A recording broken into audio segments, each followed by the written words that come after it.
Now, in our variance and standard deviation, the last point as change of origin and scale.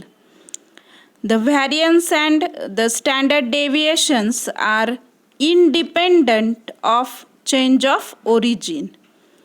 That is, if small d is equal to small x minus capital A, where capital A is the class mark of middle class interval if the number of classes is odd. If the number of classes is even, then there will be two middle class intervals, and capital A is the class mark of the one having greater frequency. म्हणजे आपल्याला आता तिथे variance आणि standard deviation हे जेव्हा independent असतील change of ओरिजिनला, तेव्हा तिथे आपल्याला D is equal to small x minus capital A ही व्हॅल्यू अगोदर फाइंड करावं लागणार आहे. मग कॅपिटल ए म्हणजे तो क्लास मार्क घेणार आपण कशाचा, middle class interval if the number of classes is odd, and if the number of classes is even, then there will be two middle class interval. म्हणजे जर number of classes is odd असेल तर तिथं एकच middle class interval येणार, आणि जर ते इवन असतील तर त्यावेळेस तिथं दोन मिडल क्लास इंटरवल येणार, आणि capital A is the class mark of one greater frequency, having one greater frequency. Then we take sigma square d is equal to sigma square x, and sigma d is equal to sigma x. It means that if sigma x is standard deviation of the values small x1, x2, x3 dash dash xn, then standard deviation sigma d of small x1 minus a, comma small x2 minus a, x3 minus a dash dash small xn minus a is also same as that of sigma x. पुढचं पाहू आपण. Second पहा, the variance and the standard deviation are not independent of change of scale. Then small u is equal to x minus a upon h, where h is the width of class interval if given. If the class intervals are not given, then h is the difference or distance between two consecutive values of xi, and h is not equal to 0, then sigma x is equal to h into sigma u, and sigma square is equal to h square into sigma square u. It means that if sigma x is standard deviation of the values x1, x2 dash dash xn, then standard deviation of sigma u of x1 minus a upon h, second x2 minus a upon h, third x3 minus a upon h dash dash xn minus a upon h is 1 upon h times of sigma x. म्हणजे variance आणि standard deviation हे जेव्हा independent of change of origin आणि not independent of change of scale असतील, त्यावेळेस आपल्याला तिथं example solve करताना तिथं आपल्याला एच फाइंड करायचं आहे, नंतर कॅपिटल ए फाइंड करायचं आहे. त्यासाठी आपण एक्झाम्पल पाहणार आहोत. पुढचं एक्झाम्पल आहे Example number 4.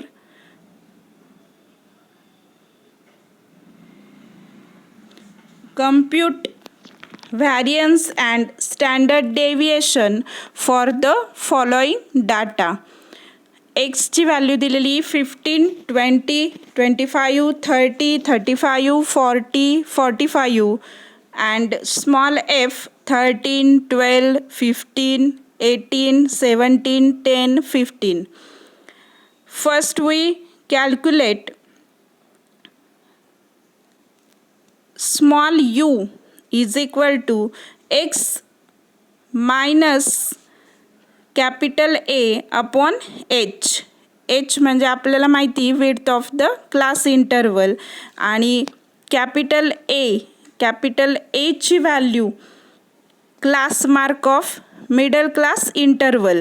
मग त्याच्यामध्ये पुन्हा आपल्याला पाहायचं आहे तो क्लास इंटरवल हा ऑड आहे का इवन आहे. मग आता याच्यामध्ये आपले ज्या क्लास इंटरवल किंवा क्लास मार्क जे दिलेले आहे त्याच्यामध्ये आपल्याला व्हॅल्यू येते आहे 30 कॅपिटल ए आणि एचची व्हॅल्यू आहे 5. म्हणजे पहा एक्सच्या ज्या व्हॅल्यू दिलेल्या आहे 15, 20, 25, 30, 35, 40, 45 त्याच्यामध्ये विड्थ ऑफ क्लास इंटरवल म्हणजे प्रत्येक ह्याच्यामध्ये 5चा फरक आहे म्हणून एच आपण घेणार आहे 5 आणि 30 व्हॅल्यू ही जी आपली आलेली आहे त्याच्यामध्ये आपण कॅपिटल एची व्हॅल्यू घेतलेली आहे. म्हणजे त्याच्यामध्ये आपण दिलेला क्लास मार्क हा इवन आहे का ऑड आहे ते पाहून आपण कॅपिटल एची व्हॅल्यू घेतो आहे. मग आता इथे आपल्याला क्लास मार्क कोणत्या टाईपचा आहे हा ऑड आलेला आहे. मग ऑड आल्यामुळे तिथे आपण व्हॅल्यू ही एकच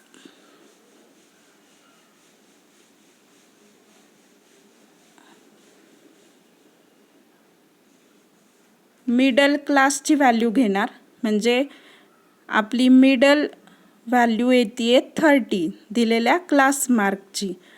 म्हणजे कॅपिटल एची व्हॅल्यू आपण कशी फाइंड केली पहा the class mark of middle class interval if the number of classes is odd. आपले नंबर ऑफ क्लासेस हे ऑड आहेत म्हणजे टोटल नंबर ऑफ 7 आहे पहा आपले व्हॅल्यू 7 दिलेले आहे आणि मग त्याच्यावरनं आपण मिडल क्लास इंटरवल जो घेतलेला आहे तो आहे 30 म्हणजे कॅपिटल एची व्हॅल्यू 30 येते आहे. मग फॉर्म्युला आपण घेतला आहे u is equal to x minus 30 upon 5. मग आपण खाली टेबल घेणार त्याच्यामध्ये फर्स्ट कॉलम राहील आपला एक्सच्या व्हॅल्यू लिहायच्या आहे 15, 20, 25, 30, 35, 40, 45. नंतर यू आपण कसा कॅल्क्युलेट करायचा आहे यूचा फॉर्म्युला आपण वरती घेतला आहे x minus 30 upon 5.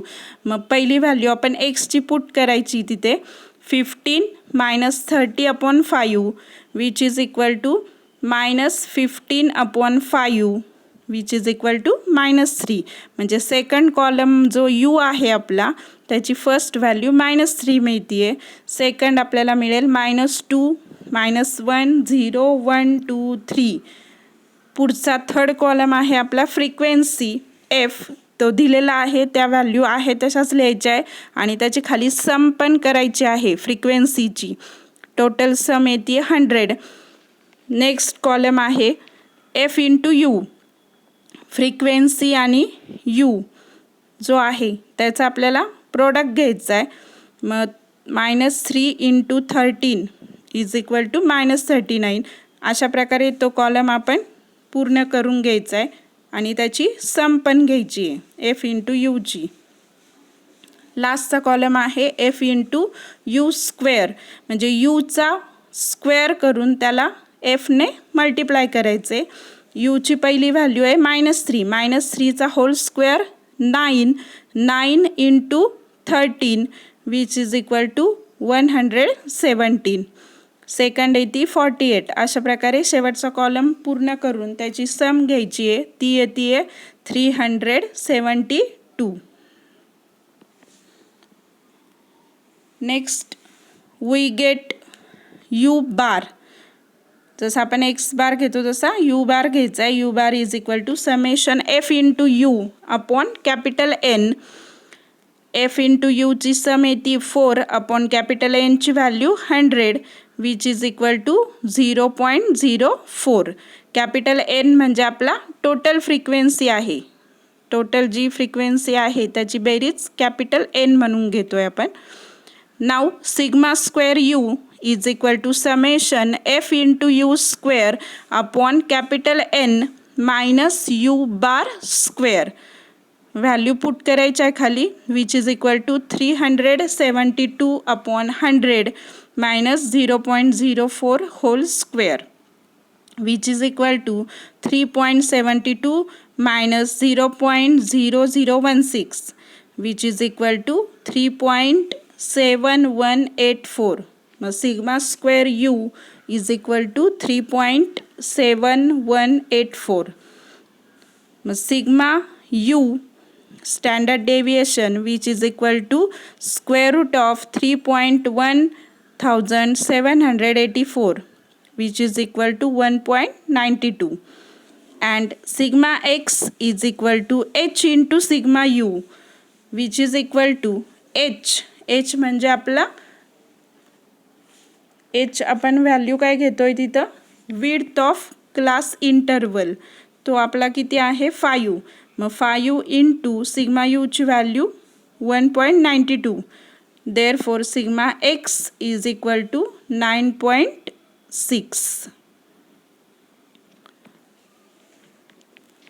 Okay, thank you.